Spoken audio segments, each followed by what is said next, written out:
The rain had started just before midnight, turning the cobbled streets of St. Albans into a dark mirror for the yellow glow of the gas lamps. Inspector Hale pulled his collar tighter against the cold and stepped briskly along the lane toward the presbytery. The call had come from Father Donnelly himself, though his voice on the telephone had been strangely flat, almost reluctant. "It's urgent," the priest had said. "There's been an incident, and you must come alone." When Hale reached the presbytery, the heavy oak door stood slightly ajar, letting a ribbon of warm light spill into the wet street. He pushed it open and stepped inside. The smell of incense clung to the air, but it was soured by another scent beneath it, something metallic, unmistakable. Blood. The front hall was quiet except for the slow ticking of the grandfather clock. Father Donnelly appeared from the corridor, pale and visibly shaken. He was still in his cassock, though his hair was damp from the rain, as though he'd been outside only moments before. "This way," he said without greeting, and led Hale to the small study off the main hall. There, slumped over the writing desk, was a man Hale had never seen before.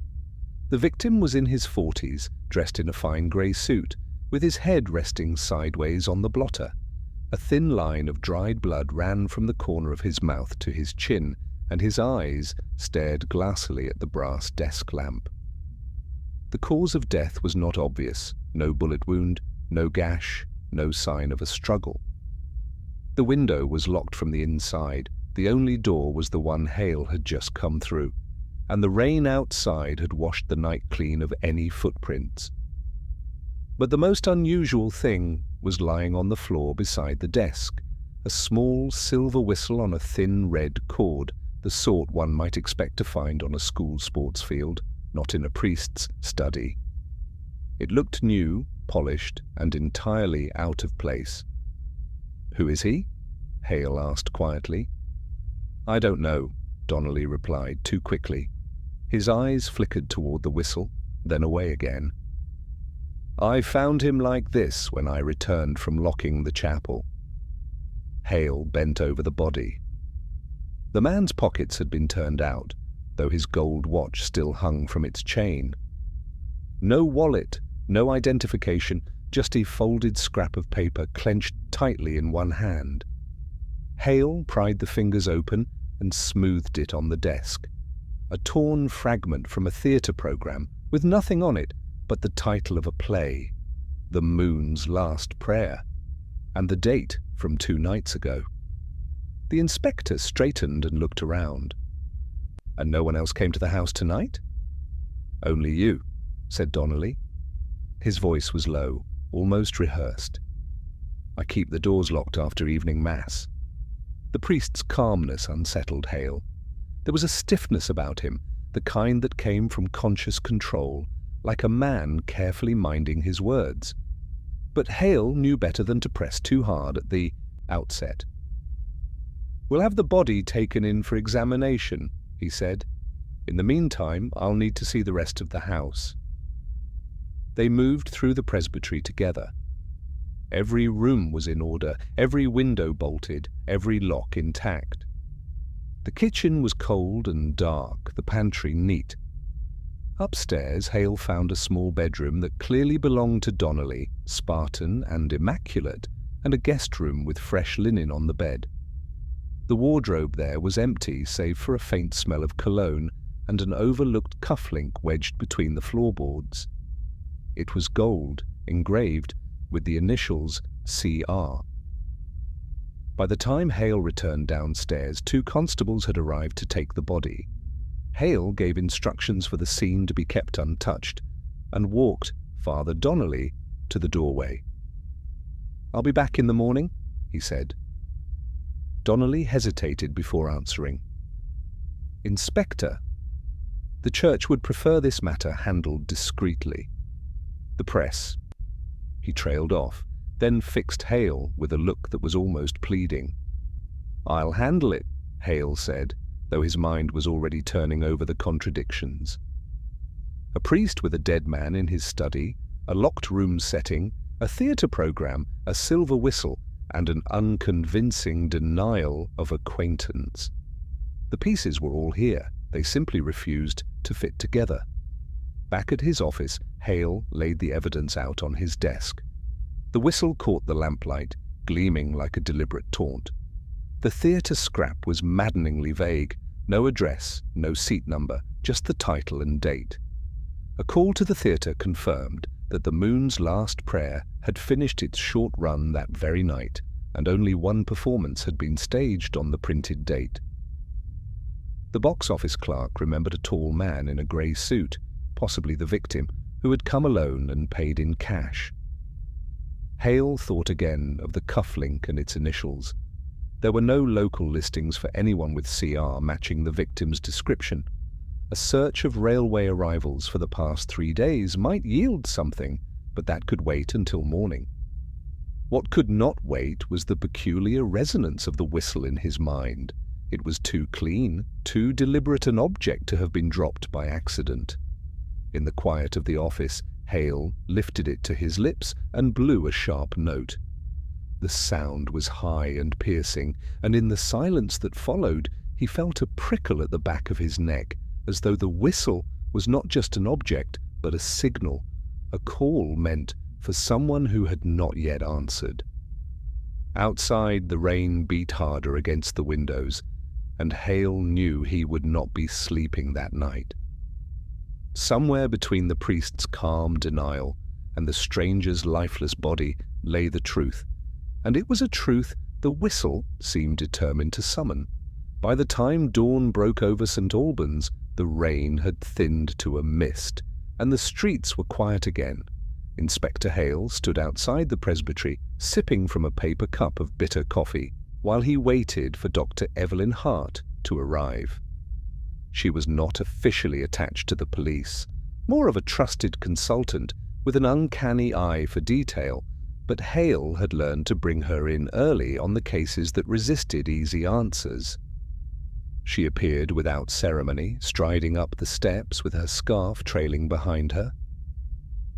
"Locked room murder in a priest's study," she said by way of greeting. "You always do save me the cheerful ones." Inside, the constables had finished their preliminary sweep, though Hale had insisted the study remain untouched beyond the removal of the body. Evelyn paused at the threshold, taking in the scene.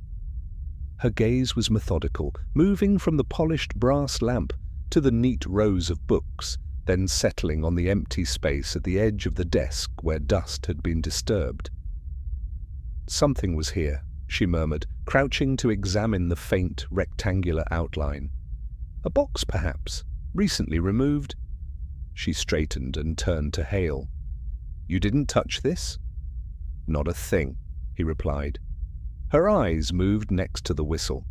She didn't pick it up, merely tilted her head as though listening to some private reasoning. "Too clean?" she said softly. "If it was dropped by the killer, it would have been scuffed or wet from outside. This was placed here deliberately, and not for our benefit. This is a message for someone else." Hale felt the same cold prickling he'd had when he tested it the night before. A signal, maybe. Though to whom, I couldn't say. They worked the rest of the room in silence. Evelyn's attention settled on the small window above the desk. It was locked, as Hale had noted, but she stepped closer and ran a finger along the sill. "Fresh paint chips," she said. "Someone tried to open this recently. From the inside, I'd wager." "But that would mean the killer could have left through here," Hale said. "Possibly," she allowed. "But that still leaves the question of how they locked it again from the outside, unless the person who locked it is the same person now telling us the room was sealed." Hale didn't miss the implication, but he only said, "You mean Father Donnelly?" "I mean," she replied evenly, "that priests are human, and humans lie when they need to." They went to find Donnelly in the kitchen, where he sat with a cup of tea he hadn't touched. Evelyn wasted no time with pleasantries. Father, last night you said you didn't know the man in your study. Are you certain?" His eyes narrowed just slightly, enough for Hale to catch it. "Quite certain," Donnelly said. "Why?" "Because," she said, "the cufflink found in your guest room is gold, engraved with the initials CR, and judging from the fresh linen, someone stayed there recently. Someone you haven't mentioned." The priest's fingers tightened around the cup. "I often receive visitors for parish work. People stay overnight from time to time. I don't pry into their possessions." It was evasive, but before Hale could press, a constable appeared in the doorway with a telegram. "For you, sir?" he said to Hale. The message was from headquarters. Railway records had a passenger named Charles Redding, matching the victim's description, arriving from London 2 days ago. No onward ticket purchased. Hale slipped the telegram into his pocket before the priest could see it. When Donnelly excused himself a moment later to attend to morning mass, Evelyn waited until the sound of his footsteps faded. "He's hiding something," she said, "and not just about knowing the man. His calm is rehearsed, and every lie he tells is carefully measured." Hale nodded. "But we can't confront him yet. I want to know what Redding was doing here first." They decided to walk to the theatre where the program fragment had come from. The Moon's last prayer had been staged in a converted music hall, now shuttered for the day. The caretaker, a wiry man with a permanent squint, let them in. "Yes, I remember him," he said, when shown a photograph of Redding taken from the station archives. Sat near the back, alone. Watched the whole thing without clapping once. Funny thing, though. He left halfway through the curtain call, straight out the side door. And he dropped this. From the caretaker's pocket came another whistle, identical to the one from Donnelly's study, same red cord, same polished surface. Evelyn took it gently, weighing it in her hand. 2 whistles, 2 locations connected to the victim. That's no coincidence.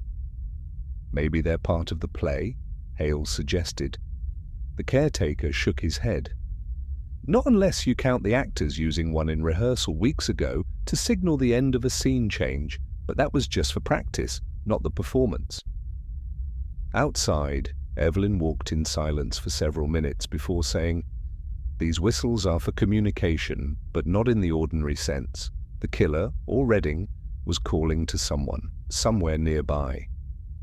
And one of those calls was meant to be answered inside the presbytery." Back at the station, Hale spread the evidence across the table. 2 identical whistles, the theatre scrap, the cufflink. Evelyn leaned over them. "The missing box from the study could be important. It might have contained whatever these whistles are tied to. If Redding had it, and it's now gone, then either Donnelly took it, or the killer did." A knock at the door interrupted them. It was the coroner's preliminary report. Cause of death, acute respiratory failure, likely due to poisoning, administered orally less than an hour before death. No obvious delivery method found on the body. Evelyn read the report twice, then looked at Hale. "No glass, no cup, nothing in the study to indicate how he drank it, which means he was poisoned before he arrived there. He came into that study already dying." Hale stared at the whistles. "So if he came here to signal someone, maybe he wasn't the hunter, maybe he was the prey." Evelyn's eyes sharpened. "And if that's true, the person who answered the call is closer to him than anyone else in this story. Closer than the killer, possibly the killer themselves." The air in the room seemed to tighten, the investigation closing in on something not yet visible, but very close. Hale knew then that whatever the priest's secret was, it had already cost 1 life, and might yet cost more if they didn't uncover it soon. The bells of St. Albans had just finished striking the hour when Inspector Hale and Dr. Evelyn Hart returned to the presbytery. The morning mist was thinning, revealing the pale stones of the church, and parishioners were filtering out after Mass. Father Donnelly stood at the steps speaking to a young woman in a dark blue coat who seemed reluctant to meet Hale's gaze. When she noticed them, she murmured something to the priest and hurried down the lane without a backward glance. Hale watched her go. "Friend of yours?" he asked. Donnelly's smile was thin. "A parishioner. She comes for confession often." He didn't elaborate. Inside, Hale gathered the people they needed to question. Aside from the priest, there were two others who had been on the grounds the previous night: Mrs. Talbot, the housekeeper, and Peter Lyle, the sacristan. Both waited in the small meeting room beside the study. Evelyn took a seat near the door, notebook in hand, letting Hale take the lead. Mrs. Talbot went first. She was a wiry woman in her 50s, with sharp eyes that missed little. She insisted she'd been in her quarters by the kitchen all evening, not stepping foot upstairs, as Father Donnelly will tell you. "Did you see or hear anything unusual?" Hale asked. "Not until I heard voices in the study," she said. "I assumed it was Father and one of his visitors." "Visitors?" Evelyn asked, looking up. "Oh, he has them often," Mrs. Talbot replied, then hesitated. "Not many locals, usually strangers, come from London or farther. They stay a night or two, then go." Hale noted the quick glance she gave toward Donnelly, who stood in the corner with his arms folded. "And you didn't go to see who it was last night?" "I mind my place, Inspector," she said firmly. "Besides, I heard the front door open and close later on, thought the guest had left." Evelyn's pen moved across the page. "What time was that?" 10:15, maybe a little later. I'd just wound the hall clock." They thanked her and called in Peter Lyle. He was in his 20s, soft-spoken, and nervous in a way that seemed to go beyond simple fear of the police. His hands fidgeted with the hem of his cassock as he spoke. "I was in the chapel most of the evening," he said. "I like to pray after locking up." "Did you hear anything from the presbytery?" Hale asked. Peter hesitated, glancing toward Donnelly before answering. "Voices. Raised but not shouting, couldn't make out words. And a whistle, short, sharp. Twice, I think." Evelyn leaned forward slightly. "You're certain it was a whistle?" "Yes, ma'am. The sound carried into the chapel. I thought it odd, but—" He swallowed. "Father says not to concern myself with matters in the house." "And did you see anyone leave?"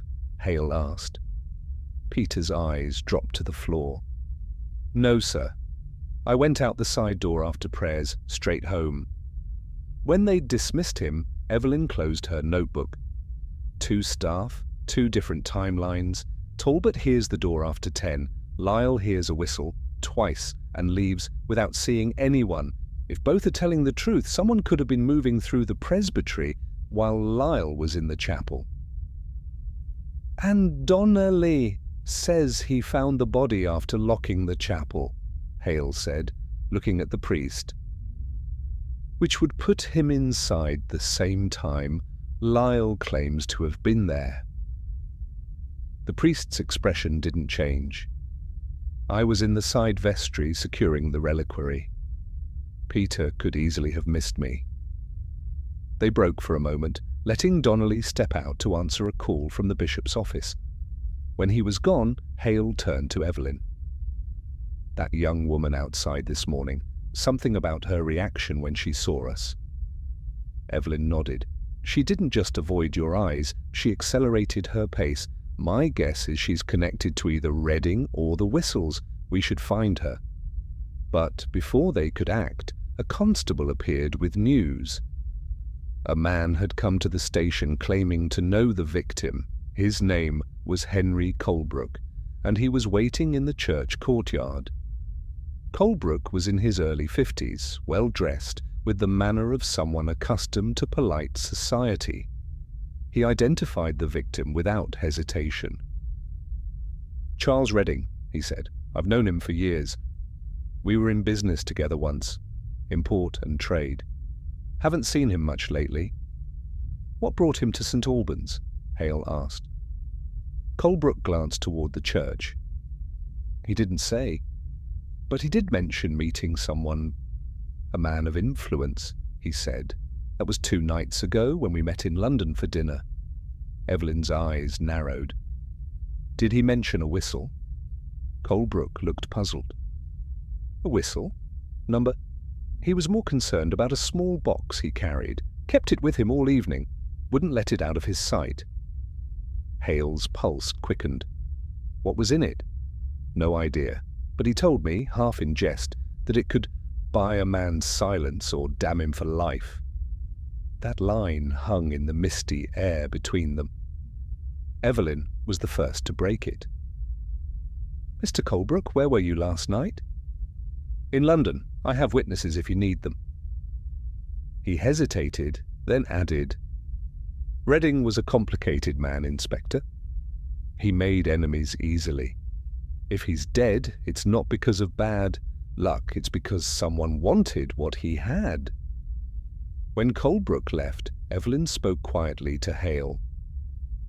"Every account so far contains something useful, but none of them line up cleanly. The priest's timeline, the whistle heard in the chapel, the door opening after 10, and now this box. One of them is lying outright. The rest may simply be holding back pieces they think irrelevant or dangerous." They found Donnelly in the sacristy, setting away vestments. Hale decided to test him. "We've spoken to Mr. Colebrook," he said. "He says Redding was carrying a box, something valuable enough to kill for." For the first time, the priest's composure slipped.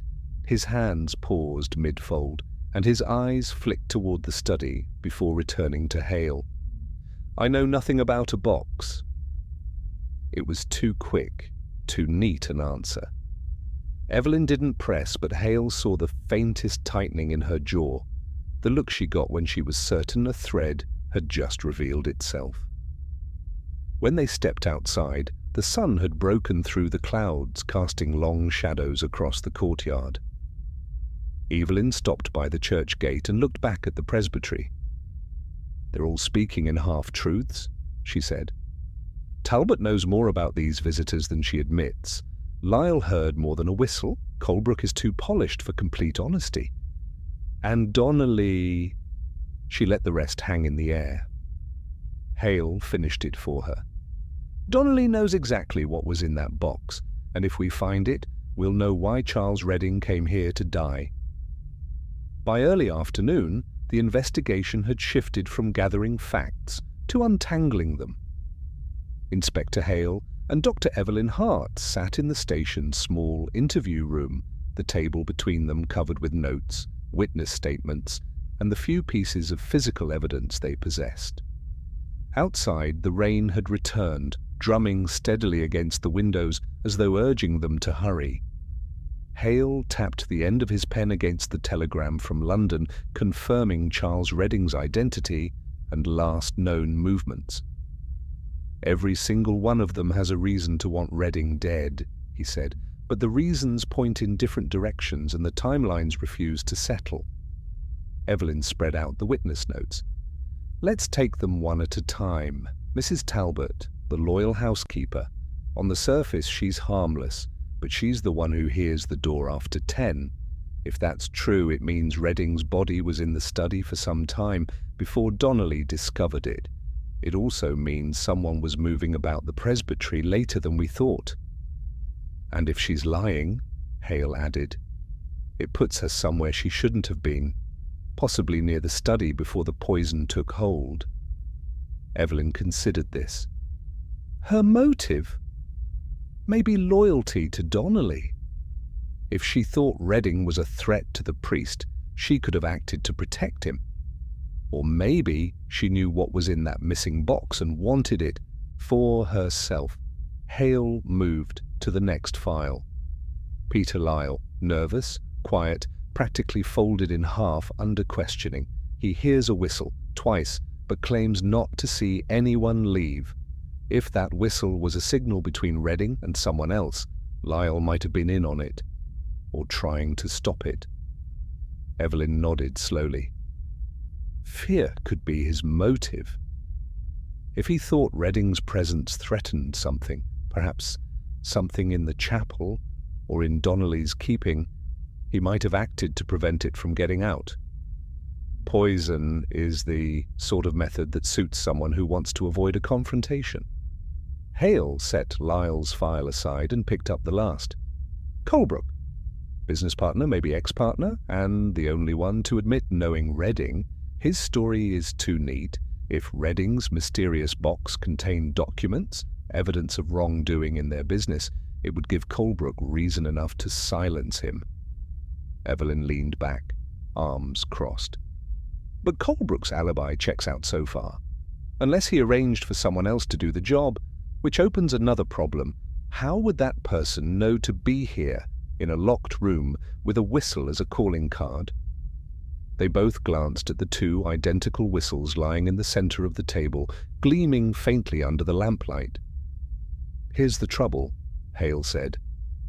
Every thread we follow leads us to a plausible theory, but none explain the whole thing. If it's greed, why use the whistle? If it's revenge, why poison instead of something more direct? If it's fear, why take the box, but leave Redding in plain sight to be found? Evelyn tapped a finger against the theatre program scrap. The play's title is too coincidental to ignore. The Moon's Last Prayer. It's almost poetic, like a code. Maybe Redding used the performance as a meeting cover. The whistle could have been a prearranged signal, one his contact would recognize without risk of others noticing. And that contact, Hale said, was here in St. Albans. She nodded. The question is whether the meeting was for an exchange or a trap. Hale pushed back from the table and stood, pacing the small room. Let's test the theories. Suppose Mrs. Talbot is involved. She hears Redding arrive, knows what he's here for, maybe overhears talk about the box, and poisons him before he can meet Donnelly. That explains the late sound of the door. If she left to dispose of something. But it doesn't explain the whistle. Evelyn's eyes flicked toward the evidence. Unless the whistle was meant for her? Or she took it from him after he collapsed, leaving it in the study to divert suspicion. But then why leave the box missing? Hale shook his head. Too many holes. Now Lyle, he hears the whistle, twice, meaning Redding was trying to make contact. If Lyle was the intended recipient, he could have met him privately before the priest arrived, poisoned him, and let him stagger into the study to die. But why not just leave him outside or in the chapel? Why risk having the body in Donnelly's private rooms? Unless, Evelyn said slowly, the location was part of the message. Maybe the study itself, with its locked door and single window, was meant to communicate something, like a vault to keep the meeting secret even after death. That's a stretch, Hale said, though he didn't dismiss it entirely. They turned to Colebrook. Evelyn took this one. If Colebrook arranged the meeting, he could have hired someone to intercept Redding here. The poison fits a careful, hands-off method. The box disappears. The body is found in a place that embarrasses Donnelly. It could ruin the priest's reputation, handy leverage for someone with influence. But, Hale said, Colebrook's connection to the church is thin. Why bring the body here at all, unless Donnelly himself is part of the chain? That possibility hung in the room like a shadow. Hale didn't voice it further, but they both knew it was plausible. Evelyn leaned forward, her gaze on the whistle nearest her hand. The key may not be the box at all. The key may be the reason Redding thought a whistle would reach his contact. Think about it. If you heard a whistle in a public place, you might ignore it, but in a church at night, it would carry, it would be recognized. That means the intended recipient was already in the building. That puts us back to either Donnelly, Lyle, or Talbot, Hale said. All of them had access, and all of them have enough motive if we bend the facts slightly. Exactly, Evelyn said. We're in a motive maze. Every path loops back to the same three names, and all three could plausibly be protecting someone else.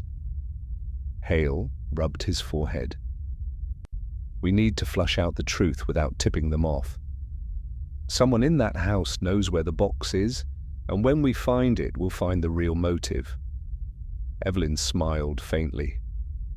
Then we'll set a trap. We'll put the whistles to use, not as evidence, but as bait. If they were meant to summon someone, let's see who comes when they hear them again. Hale looked at her sharply. You're suggesting we blow one in the presbytery?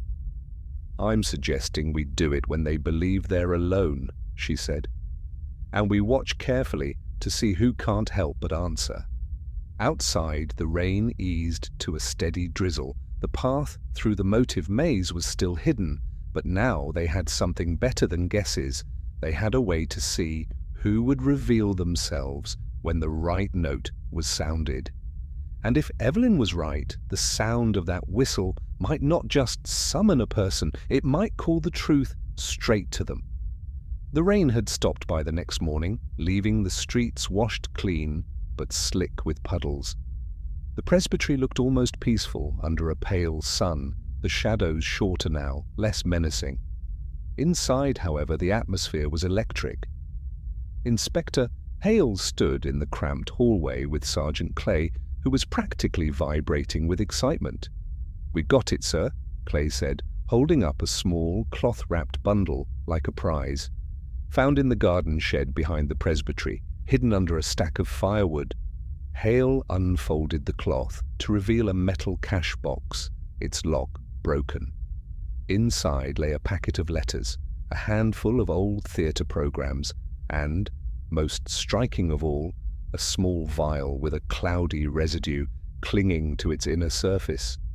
Hale's brow furrowed. "Poison," Clay said confidently. "Had it tested. Same compound found in Redding's tea. And look here." He tapped the theatre program. "It's from that same play we found the scrap from, The Moon's Last Prayer, only this one's signed to P from CR. That's Charles Redding's handwriting, they say, and P could be Peter Lyle." By mid-morning, the police had hauled Lyle in. The poor man sat in the interview room, pale as parchment, his hands trembling so badly he could barely hold the glass of water they'd given him. The evidence seemed damning: the signed program linking him to Redding, the poison found on church grounds, and his own earlier admission that he'd been near the presbytery at the time of death. Clay wasted no time. "You had the means, Lyle, and the connection. You knew Redding, you heard the whistle, and you slipped the poison into his tea before he went into Father Donnelly's study. Then you hid the box." Lyle shook his head desperately. No, I didn't. I swear I didn't kill him. I found that program years ago in the vestry. It must have been Redding's, yes, but I didn't know he'd be here that night. The chief superintendent, a man fond of quick resolutions, was already drafting the official statement. Arrest made in St. Albans murder, local parish volunteer in custody. The newspapers, he reasoned, would love the clean narrative, an unassuming man driven by jealousy or fear, striking down a stranger with a private past. But Evelyn Hart, standing quietly in the corner, wasn't buying it. She studied the items in the cash box while Hale watched the interrogation. Something gnawed at her, an itch she couldn't scratch. When Lyle was led away for processing, she caught Hale's eye. "It's too neat," she murmured. He raised an eyebrow. "Go on." "The program's an obvious link, almost too obvious, and the poison vial, why hide it so carelessly in the garden shed? If Lyle were clever enough to kill Redding and cover it up, he'd be clever enough to dispose of the poison where it couldn't be found. This feels planted." Hale frowned. Planted to frame Lyle, that'd mean the killer knew we'd searched the grounds. Exactly, Evelyn said. And they had to know the playbill scrap was already in our possession. That suggests someone inside our circle, someone who's been close enough to the investigation to know what evidence we value. She ran her finger over the signed program. Look here, the ink on this is fresh. It's darker than the one in the scrap. This wasn't written years ago, it was written recently, to mimic Redding's hand. Hale took the program from her and examined it under the lamp. You're right. The signature lines pressed hard into the paper, as if someone was deliberately imitating handwriting. And the timing's wrong. If Lyle found this years ago, how could it have been in the shed with the poison? Clay's voice carried from the hallway, barking orders to prepare Lyle for transfer to county jail. The superintendent was on the telephone, sounding triumphant. The machine of official justice was already in motion, and stopping it would be like standing in front of a train. Evelyn lowered her voice. If we let them lock up Lyle now, the real killer gets exactly what they wanted. A patsy in custody, the investigation closed, and no one looking for them anymore. And then when they're ready, they'll move again. Hale's jaw tightened. You think this isn't over? I'm certain of it, she said. Whoever killed Redding didn't do it just to remove him. They did it for that missing box. And they haven't found what they're looking for yet. Which means they'll keep hunting. And if they're willing to frame Lyle this cleanly, they won't hesitate to silence anyone else who gets in their way. Hale rubbed his temple. The superintendent's going to want hard proof before we halt the arrest. Then we give him some, Evelyn said. But we do it quietly, no warning. We watch. The killer thinks the case is solved, they'll relax, maybe make a move to retrieve the box. That's when we catch them. From the hallway came the sound of Clay's footsteps returning. Evelyn quickly slipped the program back into the cash box and folded the cloth over it. To Clay's eager look, she offered a polite smile and said nothing. Hale, playing along, clapped his sergeant on the shoulder. Good work, let's get this wrapped up. But later, as the presbytery emptied of uniformed men and the sun sank toward the rooftops, Evelyn lingered in the study, her eyes scanning every corner. Somewhere, she was certain, the missing box, or what it contained, was still here. And the moment the killer came for it, the false victory the police celebrated today would shatter, revealing the truth beneath. The clock on the mantel ticked steadily, its sound too loud in the quiet room. Evelyn could feel the trap setting itself, not with a snap, but with the slow, patient tightening of a snare. And in that stillness, she knew one thing for certain. The real criminal was still in St. Albans, watching, waiting. If they thought the game was over, they were wrong. It had only just begun. The presbytery at night was different. The warmth of the day's visitors had gone, leaving the old stone building with a damp, almost expectant silence. Evelyn Hart sat at the small oak desk in Father Donnelly's study, the only light coming from a green-shaded lamp. The cash box, its contents logged and officially sealed, rested in the corner, but she had something else on her mind entirely. She was turning over the signed theatre program again, this time against the memory of something faint but persistent, a flicker of recognition she couldn't quite place. She had seen The Moon's Last Prayer before, not the play itself, but the name, in a context that had nothing to do with Charles Redding or Peter Lyle. She reached for the police case archive that Hale had reluctantly given her access to. Files from unsolved cases in the district, a habit Hale encouraged for background reference, though most detectives rarely had the patience for such deep trawling. Evelyn did. Half an hour later, she found it. A 20-year-old file on a theft from the Canterbury archives. The item stolen was a collection of handwritten sermons by a 19th century priest, valuable only to a niche collector. But the suspect in that case, never charged, was one Christopher Rowe, an amateur historian and, here Evelyn's pulse quickened, a part-time actor. His stage credits included several productions of The Moon's Last Prayer. The name wasn't in any of their current suspect lists, but Rowe had been a contemporary of Redding's in London amateur theatre circles. Evelyn pictured the neat, fresh signature on the programme. C.R. Charles Redding, or was it Christopher Rowe, deliberately echoing Redding's name? She dug further. Rowe had vanished from London records after 1914, reappearing a decade later in St Albans under a false surname, something the Canterbury file noted but hadn't pursued. He'd lived quietly since then, but, curiously, his address back then was on the same street as one of their witnesses, the widowed Mrs. Amberley, who'd claimed she barely knew anyone in town. That was the link. Two people who had pretended not to know each other, both with histories that reached far beyond the polite facades they showed the police. When she brought her findings to Hale the next morning, he frowned deeply. "So you think this isn't just about Redding's murder, but something from decades ago, a theft, old acquaintances, a long-buried quarrel, perhaps?" Evelyn nodded. "And it's not coincidence that the stolen sermons were from a priest. Rowe may have been after rare ecclesiastical papers for years.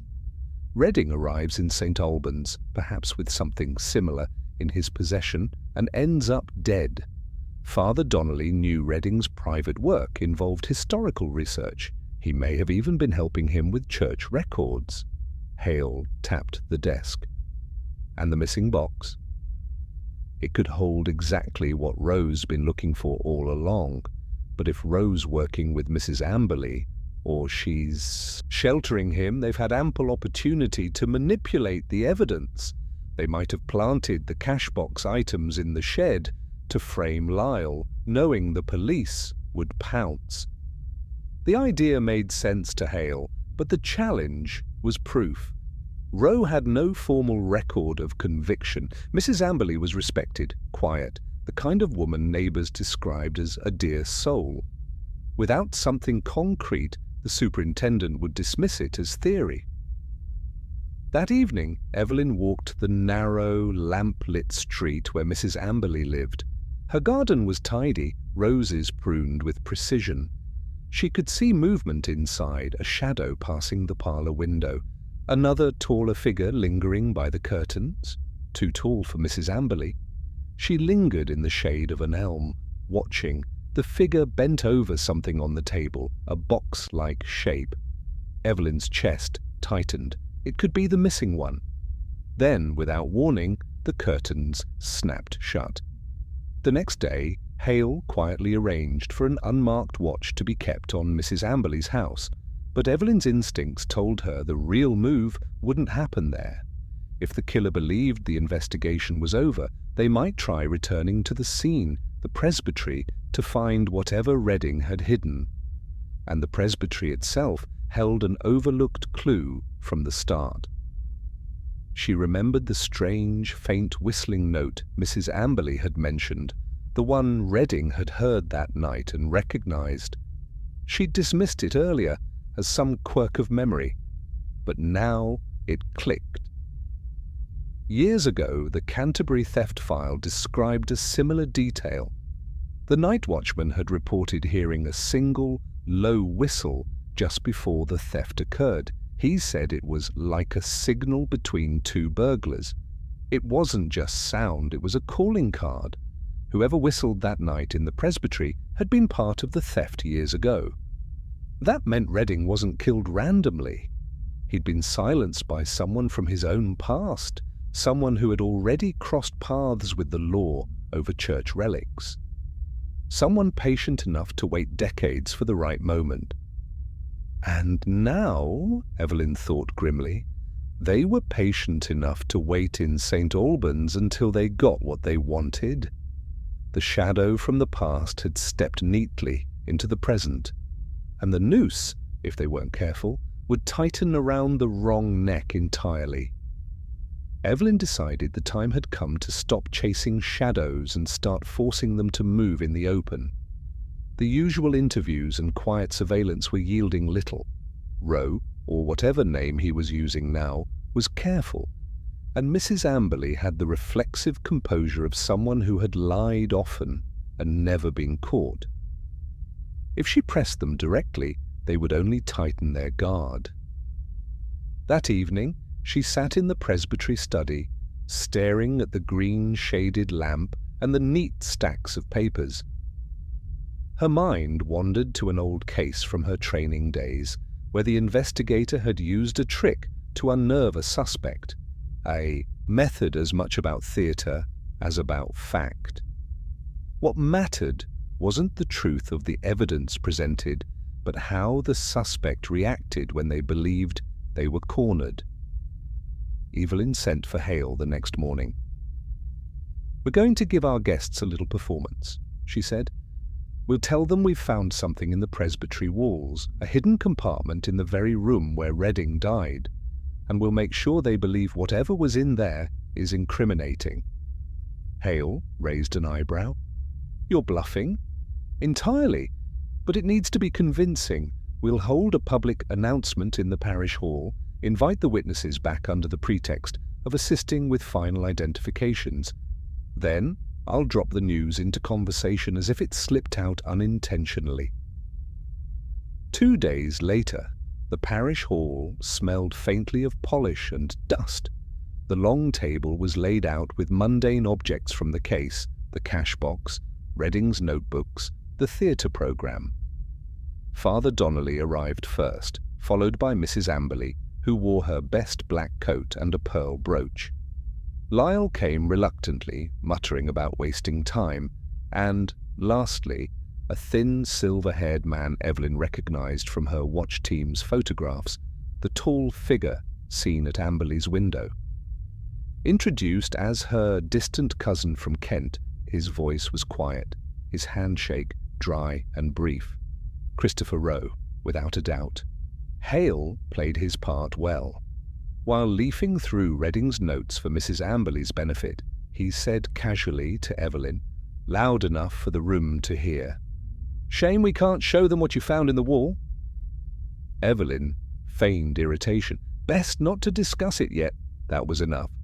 Lyle glanced up, curious, but Mrs. Amberley's head turned sharply, too sharply for someone supposedly indifferent. More telling was Rowe's reaction. He didn't look up immediately, but his hand, resting lightly on the back of a chair, gripped the wood until the knuckles whitened. Evelyn continued, letting her words dangle carelessly in the air. "Still, I suppose it's no harm to say it was very old, much older than Redding's time here, and quite personal." She allowed herself a fractional pause before adding, "Father Donnelly seemed to recognize it instantly." That did it. Rowe's eyes flicked toward the priest, quick and sharp. Mrs. Amberley noticed, and in that instant shot him a warning glance. Evelyn caught the exchange and tucked it away. Their connection was now visible to anyone who knew where to look. She decided to tighten the screw. Picking up the theatre programme, she turned it over in her hands. Funny, isn't it, how signatures can survive the years? Ink fades, paper yellows, but a hand, once learned, keeps its quirks, even after decades. She laid the programme flat in front of Rowe, just long enough for him to see it before sliding it away. The faintest twitch of his mouth appeared. A micro-expression quickly smoothed over, but Evelyn saw it for what it was: recognition. Not surprise at the programme itself, but fear that she knew where it had come from. The meeting broke up under polite pretenses, but Hale leaned in as they left. "He's rattled. She's rattled. You've got both of them looking over their shoulders." "That's the point," Evelyn said. "Now they'll have to talk to each other, sooner rather than later. And when they do, we'll be listening." That night, she arranged for a discreet microphone to be placed under the bench in Mrs. Amberley's back parlour, a job for one of Hale's more nimble constables, while she was out visiting friends. It was a gamble, legally delicate, but Hale was willing to risk it. The recording, played back the next morning, was worth every inch of that risk. The first half hour was filled with teacups clinking and idle talk about weather. Then Rose's voice, lower, urgent. "If they found it, we have to act." "You can't sit here and wait, Mrs. Amberley." "You'll do nothing rash. That girl is clever. She's baiting you. I warned you the night it happened, but you thought you had time." Roe. "He recognized me, Rose. That's why I had to." He stopped himself, but the silence that followed was damning.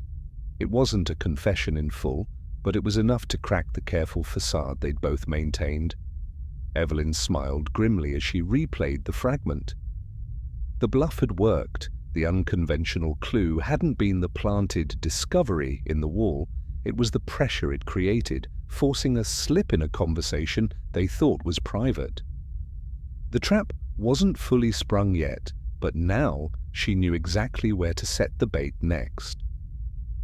Evelyn had barely finished briefing Hale on the contents of the recording when the first blow landed. The constable who had installed the microphone arrived pale and stammering.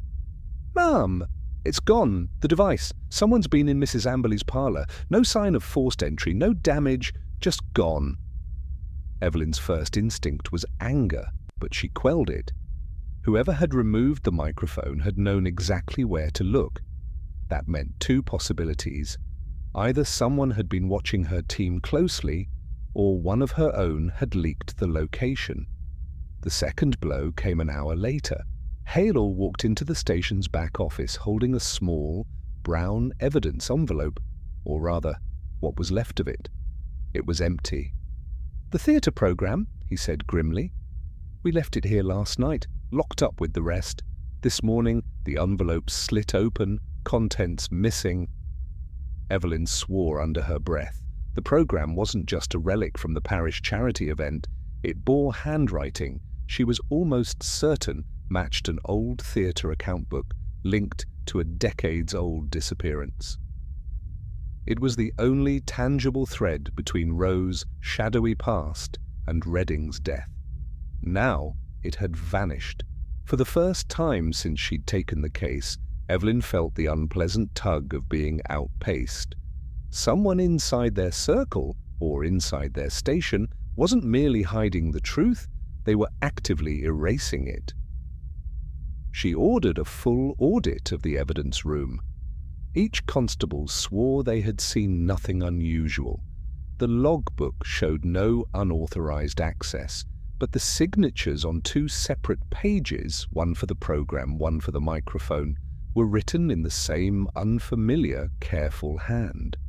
That night, she walked the perimeter of Mrs. Amberley's house herself. Rain made the cobbles slick, and every shutter was drawn tight. From the narrow alley behind the kitchen she saw something move, a shadow flitting past the curtained window. But by the time she reached the front door, the house was dark and silent. Inside the station, the mood shifted. She caught two junior constables falling quiet as she entered. Hale, usually rock solid, admitted he had a bad feeling. "It's like they're one step ahead, waiting for us to make a move so they can take it off the board." The loss of the program was a public setback, but the missing recording was worse. Without it, all she had of Rose's near admission was her own word and her own memory, which wouldn't hold up in court. The people she needed to convince most, the magistrates, would see her case as circumstantial. It didn't help that the parish hall announcement had been the talk of the town. Rumours grew faster than facts, and several witnesses suddenly claimed they'd been mistaken about certain details from the night of the murder. Evelyn suspected these changes weren't spontaneous. Someone was quietly coaching them, muddying the timeline she'd worked so hard to piece together. She went back over the map she'd pinned to her study wall, marking each suspect's confirmed movements. When she reached Mrs. Amberley's alibi, the tea visit to a friend in the next village, she noticed for the first time that it overlapped perfectly with the period the evidence must have been stolen from the station. Too perfect. An alibi that neat had been constructed. Evelyn asked Hale to check transport records for that day. There was no coach ticket for Mrs. Amberley under her name, nor any sign she'd travelled by train. And yet her neighbour swore she'd left the house at noon and didn't return until evening. Either she had a hidden accomplice who could vouch for her in a pinch, or she'd been much closer to the village the entire time, close enough to slip into the station unnoticed. The next morning, the third blow came. The constable guarding the station's rear entrance found the lock jimmied, not smashed, but manipulated with precision. No prints, no footprints in the gravel. Inside, nothing else was missing, except for a set of ledger copies Evelyn had made from Redding's study, the very ones she'd been cross-referencing for connections to the old case. 3 strikes, each one targeted, each one aimed at removing the specific links between the present crime and the long-buried past. Hale's jaw was set when he said it. "Ma'am, we've got a leak, and it's not just some constable taking a bribe. Whoever it is knows exactly what you're looking at, and they're fast enough to move before we even get it in front of a magistrate." Evelyn stared at the bare space on her desk where the ledgers had been. Every time she'd closed in, the proof was plucked away like a coin from a conjurer's palm. But there was a silver edge to the thefts. Someone was showing her what mattered most to them. If they were risking this much to erase it, then the missing items weren't just valuable, they were dangerous to the thief's position. She took a breath and made her decision. From now on, the most important parts of the investigation would be kept entirely off the books. No log entries, no evidence envelopes. Only she and Hale would know where the real proof lay. And if they were clever, they could even feed their opponent a piece of bait disguised as the next key to the case. The question was whether the person sabotaging her was sitting in Mrs. Amberley's parlour, or at the desk across from hers in the station. The night the second crime struck, the village seemed almost unnaturally still, as if it had been holding its breath for too long. Evelyn had been working late in her study, the unlogged notes from her secret line of inquiry spread across the desk. Hale had gone to fetch coffee from the constable's quarters, and the only sound was the faint ticking of the clock above the fireplace. She was midway through tracing a set of initials, TAR, in her notebook when the shout came. It was Hale, somewhere outside, his voice sharp with alarm. She ran to the window and saw him crouched beside a figure slumped against the wall of the station. The glow from the lantern he held illuminated a pale face and a twisted, unnatural angle of the neck. Father Rowe. The priest's collar was stained with blood, thin, sharp lines like scratches rather than a gaping wound. He was breathing, barely, his lips moving soundlessly. Evelyn knelt beside him, pressing a hand to his shoulder, but his eyes rolled back before he could form a word. They carried him inside, cleared the front desk, and called for Dr. Mallory. The diagnosis came within minutes. Someone had administered a measured dose of a paralytic agent, enough to slow his breathing and render him incapable of movement. If Hale hadn't found him when he did, Rowe would have been dead by dawn. When Evelyn asked if Rowe had been at the rectory that evening, Mallory frowned. Odd thing. He dismissed the housekeeper early, said he had a parish call to make, but the housekeeper swears he left in his cassock with nothing in his hands. The timing was too neat. Whoever had attacked Rowe knew precisely when he would be alone, and where. More importantly, the method, silent, precise, and non-lethal, suggested the assailant wasn't simply trying to kill him. They wanted him unable to speak. That night, Evelyn didn't go home. She sat at the desk across from Roe's hospital bed, watching the rise and fall of his chest, thinking about the 3 vanished pieces of evidence. Roe had been a potential source of confirmation for each of them. His recorded words had nearly been enough to link Redding's death to the past scandal. The theatre program tied him, however faintly, to the earlier disappearance. The ledger copies implicated him in financial dealings he'd denied. Now he lay mute and helpless, and there was no telling how long it would be before he could talk again, if he dared. The next morning brought worse news. Mrs. Amberley was missing. Her neighbour, Mrs. Layton, had last seen her just after dusk, stepping into a hired cab with a small valise. She'd told the driver she needed to catch the evening train to Exeter. But when Hale wired the station there, they confirmed no woman of her description had arrived, and no such train had been scheduled that evening. 2 events in 12 hours, one man silenced, one woman vanished. Evelyn could almost feel the invisible thread linking them, but every time she tried to follow it, it dissolved into the fog of too many possibilities. By midday, the village was a churn of rumour. Some swore Mrs. Amberley had fled out of guilt. Others claimed Roe had been attacked by a gang of vagrants. A handful whispered that Evelyn herself had pushed the investigation too far, forcing the wrong sort to desperate measures. She called an emergency meeting in the small back room of the station. Every constable in attendance, including the 2 she suspected most, sat rigidly as she laid out the facts. "This is not 2 separate incidents," she said. "This is the same hand. Whoever tried to kill Roe and took Mrs. Amberley is someone who knows our investigation's exact pressure points. That means they are either inside this room or being fed by someone who is." The words hung in the air like smoke. No one spoke. That night, Evelyn walked home alone, eyes scanning every shadow. She'd been careful up until now to avoid paranoia, but the clean precision of the last 24 hours told her she was no longer just chasing a killer. She was being measured in return, her movements anticipated. She reached her door, slid the key into the lock, and froze. The bolt was already drawn. Inside, the air felt wrong, faintly scented with pipe smoke that wasn't hers.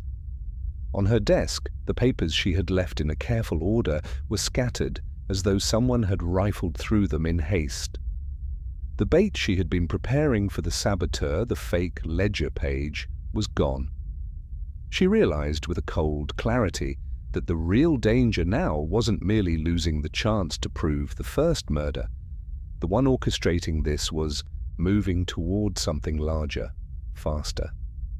If she didn't find Mrs. Amberley before the week was out, Evelyn knew she'd be adding a second body to the case file. It was the smell that did it. Not the sharp tang of pipe smoke in her ransacked study that had already set her on edge, but the fact that she'd smelled it before, faint and fleeting, in 3 other places over the last month. Once in the vestry after Redding's body was found, once in Mrs. Amberley's sitting room, lingering over the lace doilies, and once, weeks earlier, in the records room when the first batch of evidence went missing. At the time, she dismissed it as coincidence. This was England. Pipes were as common as umbrellas. But now, after the break-in, the scent had a peculiar signature, a ghost of cinnamon beneath the tobacco. A rare blend. Evelyn sat at her desk, forcing her mind through the chaos of the case. She spread out her remaining notes and photographs in a wide arc, marking every place she'd detected that smell. The points formed an imperfect triangle, with the parish hall at its centre. She traced her finger over the map, replaying each scene in her mind. At the vestry, the pipe smoke had clung to the curtains long after the constables left. At Amberley's house, it had come from the parlour, though Mrs. Amberley herself didn't smoke. And in the records room, It had been strongest near the cabinet containing historical financial ledgers, ledgers the saboteur would have wanted gone. Her pulse slowed. She was no longer chasing a dozen conflicting threads. A faint line was appearing between them. At 9 the next morning, she began her quiet check. She wasn't looking for alibis now, she was looking for habits. Constable Briggs chewed on matchsticks between questions, but his breath smelled only of stale tea. Inspector Fenton's office was full of pipe racks, but his blend was too sweet, almost syrupy, nothing like the cinnamon. Hale smoked only when anxious, and his tobacco was rough, cheap. It was Sergeant Coates who gave her pause. He was in the station yard, oiling his bicycle chain, a battered briar pipe clamped between his teeth. The faintest wisp of smoke curled toward her, carrying that unmistakable warm spice. Evelyn stopped a yard away, watching the ease of his movements. Coates had been with the local force for over a decade, his record clean, his manner affable. He'd been first on the scene the night the vestry was sealed, the man who'd helped box up the evidence after the break-in at her office, and, Evelyn recalled sharply, the officer who had insisted on escorting her to Mrs. Amberley's door for the first interview. 3 points on the triangle. She asked, casually, how his wife was faring. He smiled, said she was as busy as ever with the accounts at the parish hall. Evelyn kept her own face neutral, but her mind raced. Accounts at the parish hall meant access to ledgers, access to funds, a perfect point of overlap between Rose's whispered confessions, Redding's mysterious death, and the decades-old scandal she'd begun to untangle. That evening, she sat in the dim light of her kitchen, piecing the web together. Coates' wife handled the parish finances. Coates himself had the authority and the keys to move freely between the rectory, the station, and private homes under the guise of official duty. Pipe smoke had been his unintentional shadow, following him into every scene he'd touched. And Mrs. Amberley, what was she to them? Evelyn reviewed her notes again, her pen tapping against the table. Amberley had been the last surviving witness to the disputed financial transfers that tied back to the missing curate 30 years earlier. She had hinted, delicately, that Father Rowe carried more burdens than his congregation knew. If Coates had heard that, he'd have known she was dangerous to his position or to his wife's quiet control over the parish accounts. The pattern sharpened. Rowe was silenced before he could corroborate Amberley's claims. Amberley was removed before she could be questioned again. The vanished evidence all pointed to one pair of hands, and those hands reeked of cinnamon-scented smoke. Evelyn didn't have proof yet, only the skeleton of a theory, but it was enough to pivot the investigation. She knew now that she'd been looking in the wrong direction, searching for an outsider, when the culprit had been walking beside her in uniform, opening doors and helping at every turn. That night, she placed a call to Hale, her voice steady. "I've seen the shape of it," she said. "We've been blind because we wanted to believe the rot was elsewhere, but it's here in our own ranks, and if I'm right, the only way to catch him is to make him think he's already won." The line was silent for a beat. "You mean to set a trap," Hale said finally. "Not just a trap," she replied. "A pattern he can't resist repeating. He's been working in threes. We'll give him a fourth opportunity and watch which way the smoke drifts." She hung up, staring at the map again. The triangle had a center. She just had to lure him there. It was in the parish hall's archive room, beneath a warped floorboard, that Evelyn found the last missing piece. She hadn't gone there expecting to find anything so damning, only to confirm that Coates's wife had indeed been auditing the church's books for far longer than she claimed. But as she pried the loose plank upward, her fingers closed around a parcel wrapped in oilcloth, sealed with brittle twine. Inside were 3 objects: a bundle of old letters, a child's silver christening spoon engraved with the initials J.R., and a photograph so faded it looked almost ghostly. The image was of a young priest, Redding, impossibly young, standing beside a smiling woman with a baby in her arms. Evelyn recognized the woman instantly, though she was 30, years younger in the picture. Mrs. Coates. Her breath caught. The dates on the letters confirmed it. They were written in the years just before Redding had abruptly requested a transfer to St. Cuthbert's. The handwriting was his, careful, deliberate, and brimming with a warmth that no clerical correspondence should contain. "My dearest Clara," one began, "your silence pains me, but I cannot risk being seen near you now that the whispers have begun." The christening spoon's initials, J.R., made Evelyn's pulse quicken. John Redding? Number the dates didn't fit? Not his own christening then, but perhaps his child's. She thought of the Coateses' only son, dead at 16 in a riding accident. His name had been James Redding Coates. When Evelyn confronted Hale with what she'd found, his face went pale. "You're telling me Redding was Coates' wife's—" "Lover," Evelyn finished, "and the father of her child. Coates must have known, whether from the start or later I can't yet tell, but it explains the bitterness, the humiliation." The motive shifted in Evelyn's mind, shedding the straightforward skin of greed. Yes, the parish ledgers mattered. Yes, there had been thefts to protect. But the killings were about something raw. She imagined it, a young sergeant, newly married, discovering that his wife had borne another man's child.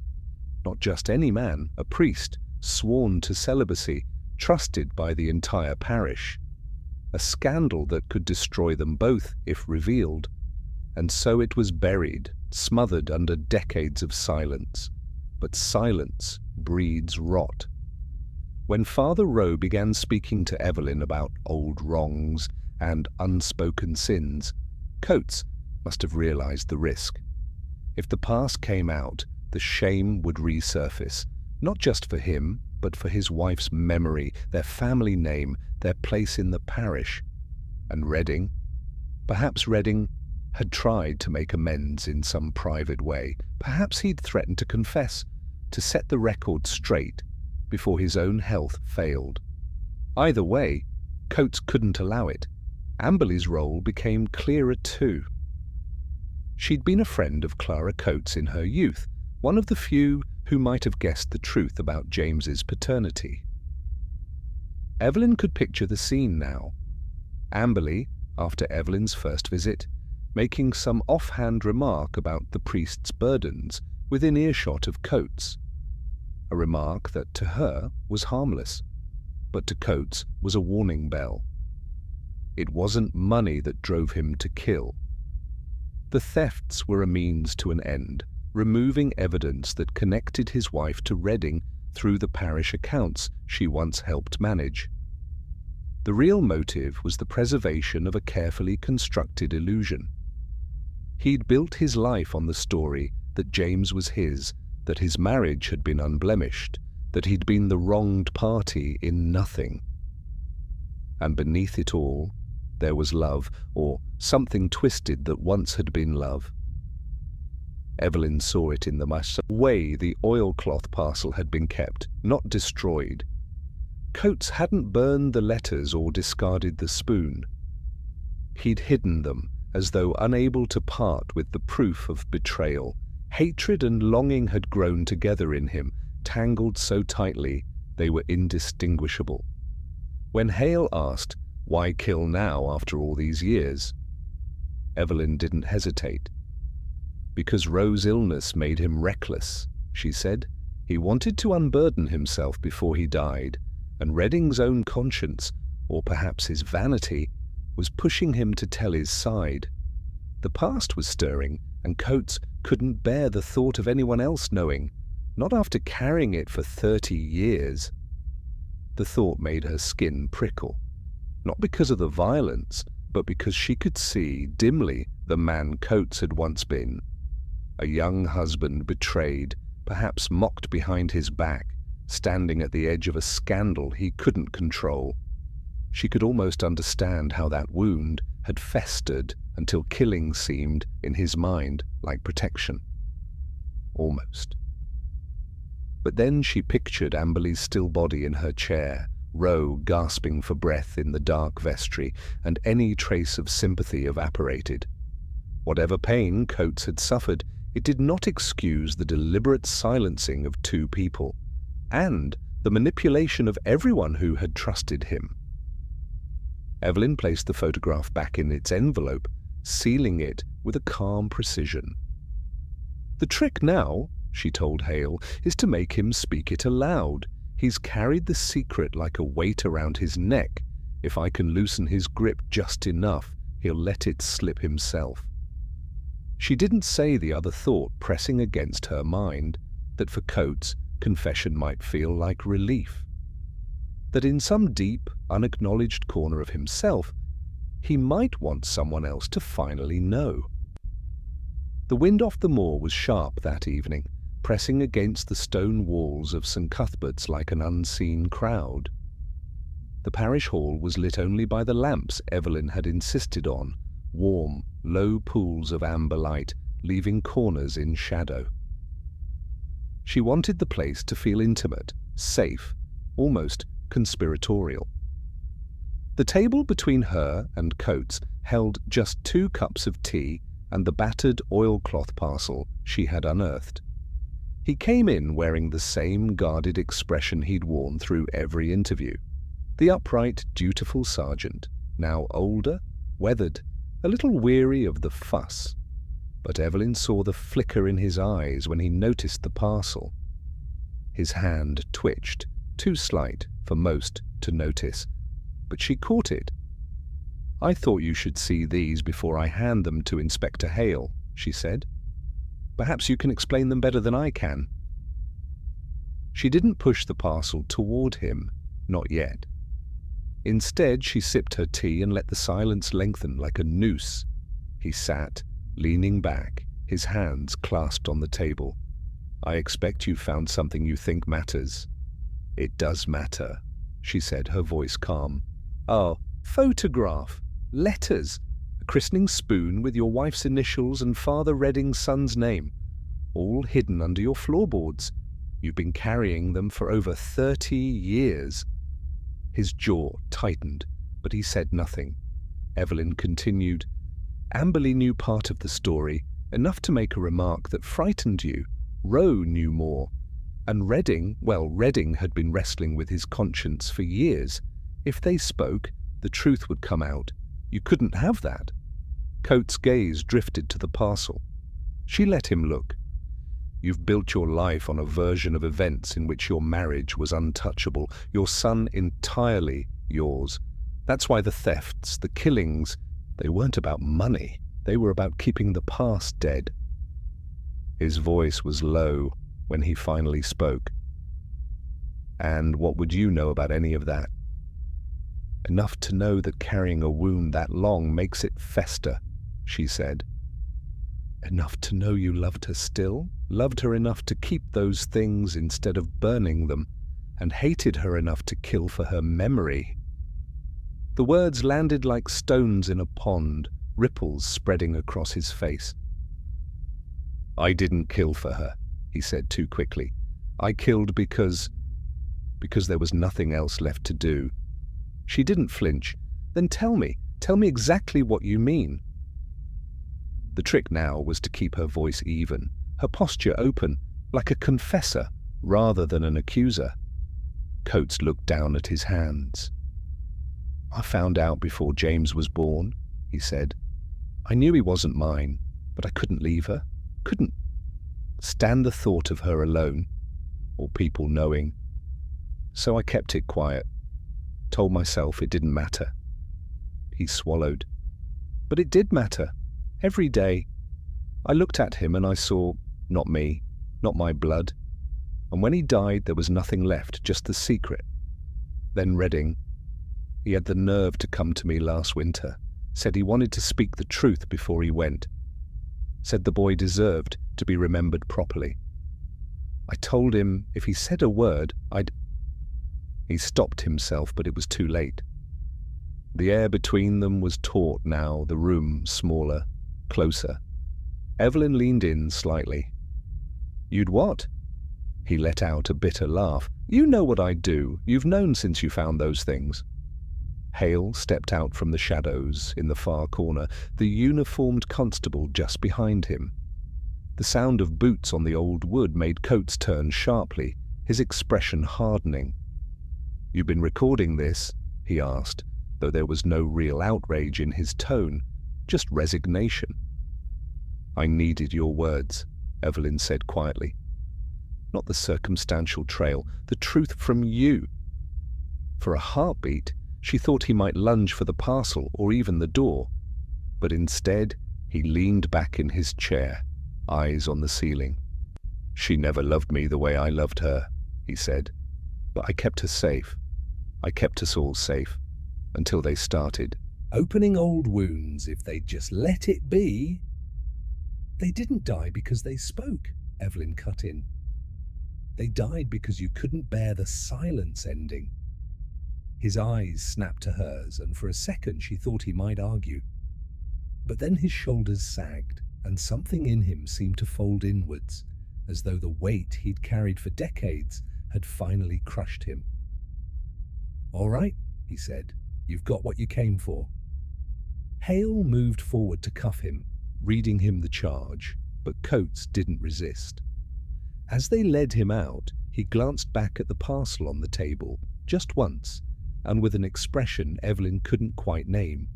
Regret, perhaps, or longing. When the door closed behind them, she sat alone in the still, warm room, the wind rattling at the windows. The trap had sprung cleanly, without struggle, but she felt no triumph, only the cold, lingering knowledge of what a lifetime of secrets can do to a man. The village slept uneasily after Coates's arrest. Hale had sent his men back to the station, the official word being that the case was closed and a confession secured. Evelyn, however, found no comfort in the tidy ending. She lingered in the rectory office, the dim light from the desk lamp casting long shadows over the piles of files and the battered parcel now sealed in evidence paper. It was the christening spoon that wouldn't let her rest.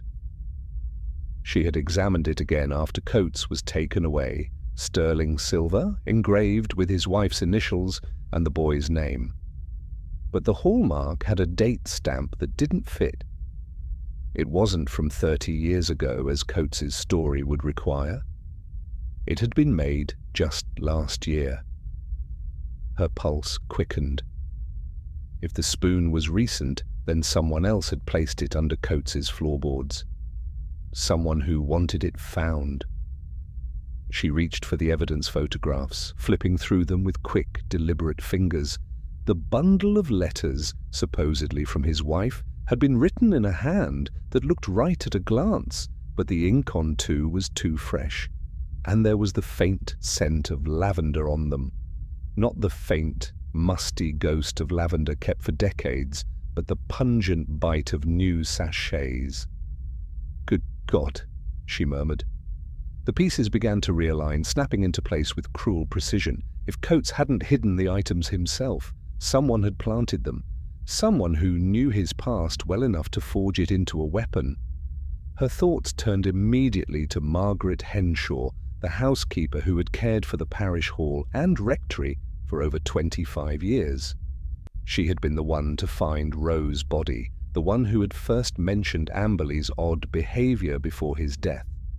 Always present, always quietly helpful, yet she had access to every corner of St. Cuthbert's and knew its histories better than anyone. The sound of movement behind her broke the thread of thought.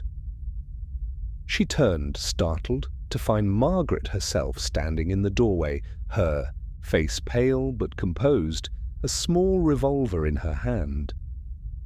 "You're quicker than Hale," Margaret said softly. "I thought it might take you a week to notice." Evelyn kept her voice even. "You set him up."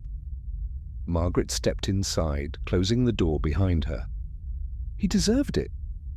Not for what he did to those men, though I don't weep for them, but for what he did to my sister." Evelyn blinked. "Your sister?" "She was his wife before she married him. Dorothy." "You didn't know her by that name. She took another when they wed. He ruined her, Miss Harrow, made her live under a lie, crushed her spirit until she faded. I was just the mouse in the wall while he paraded himself as the good husband. And when she died, there was nothing I could do until now. The revolver didn't waver. When Redding told me he meant to confess, I saw my chance. I helped it along, planted what you'd find under the boards, nudged the right suspicions. Coates always was a guilty man, guilty of something. I just gave him the right crime to hang for." Evelyn's mind worked furiously. Margaret had engineered every step, perhaps even the murders themselves, though she'd been careful to leave Coates holding the knife. But now, with the weight of confession and evidence already on him, Hale would never believe otherwise. "You didn't need to kill them," Evelyn said. Margaret's lips curved almost sadly. "They were old men with loose tongues. Once they started talking, someone was bound to listen, and I couldn't let Coates live to see himself vindicated."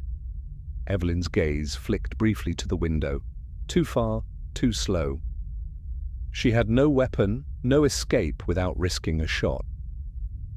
"You won't shoot me," she said quietly. "Not when you've worked so hard to stay invisible. Kill me, and Hale will dig deeper. Let me walk away, and Coates stays in his cell forever."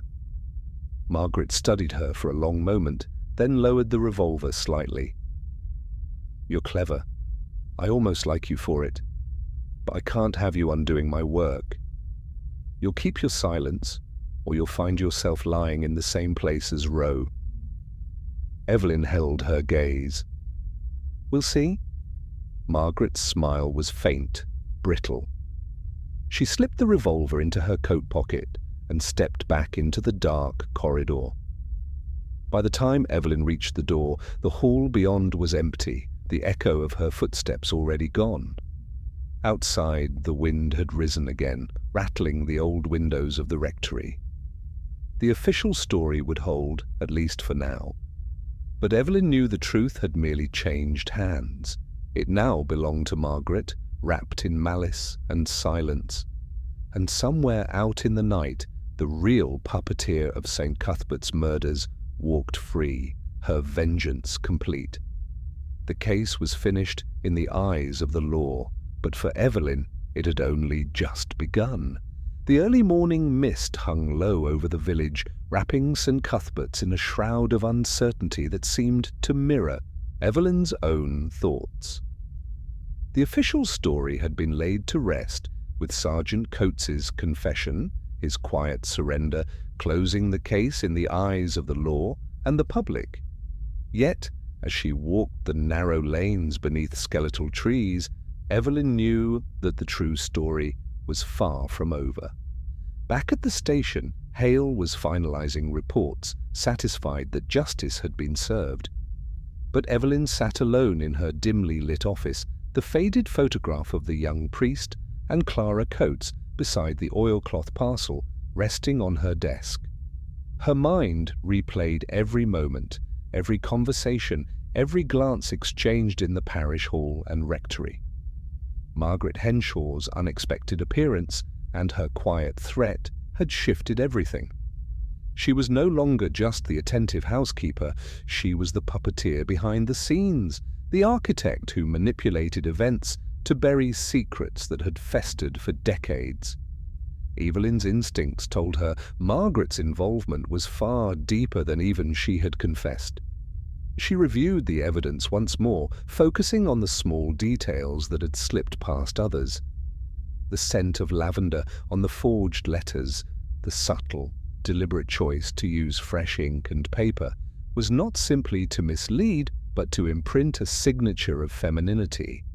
The choice of a christening spoon, newly crafted rather than antique, suggested a desire to rewrite history, to fabricate a narrative convincing enough to misdirect suspicion toward Coates. Only someone intimately familiar with the household and its histories could execute such a delicate forgery. Evelyn recalled the fleeting moments when Margaret had been present during key discussions, always quietly observing, never volunteering, but always knowing more than she let on.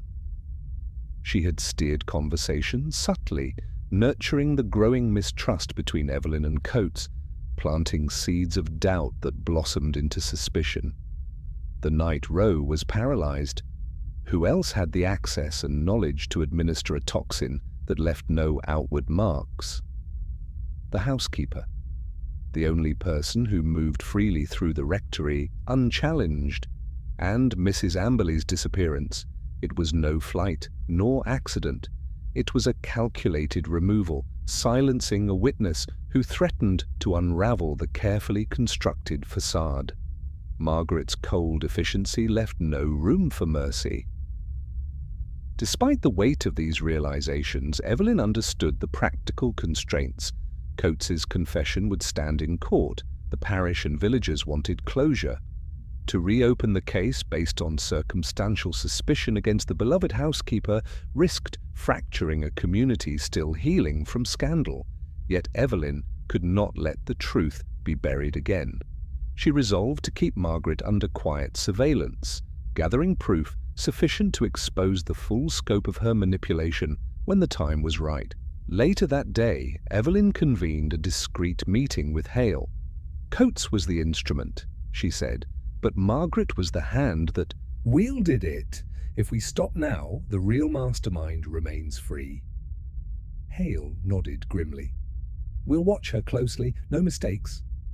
Evelyn smiled faintly. She believes she's already won, but the game isn't over. Not yet. She returned to her desk, placing the photograph and parcel carefully into an unmarked box. Her eyes lingered on the image of the young priest and Clara, a ghost of a bygone truth. Justice isn't always neat, she murmured to herself. Sometimes it's a shadow, stretching beyond the light. Outside, the village stirred under a pale sun, unaware that beneath its tranquil surface, the final moves of a deadly game were still being played. The soft click of Evelyn's boots echoed through the empty corridor of the parish hall, a hollow sound that seemed to stretch into the past as much as the future. The walls, lined with aged portraits and stained glass, caught the pale morning light, casting fractured colours across the worn floorboards beneath her feet. She paused before the archway leading to the vestry, her gaze lingering on the empty space where Father Rowe had fallen silent. Months had passed since Sergeant Coates's confession had closed the case in the eyes of the village, and since Margaret Henshaw's quiet disappearance under surveillance had shifted the scales of suspicion, leaving a silent threat hanging just out of reach. Evelyn had learned that justice in places like St. Cuthbert's was seldom a simple ledger of right and wrong. As she stepped into the fresh air, the crisp breeze carrying a whisper of autumn leaves, Evelyn allowed herself a brief moment of reflection. The tangled web of secrets, lies, and half-truths that had consumed so many lives remained a testament to the shadows lurking beneath the village's serene facade. Yet even as she breathed in the cool morning, a small detail nagged at the back of her mind, one she had overlooked in the heat of the chase. She reached into her coat pocket and pulled out a folded scrap of paper, worn and creased, discovered months ago tucked inside the cover of an old ledger in the parish archives. At the time, she had set it aside, distracted by louder leads.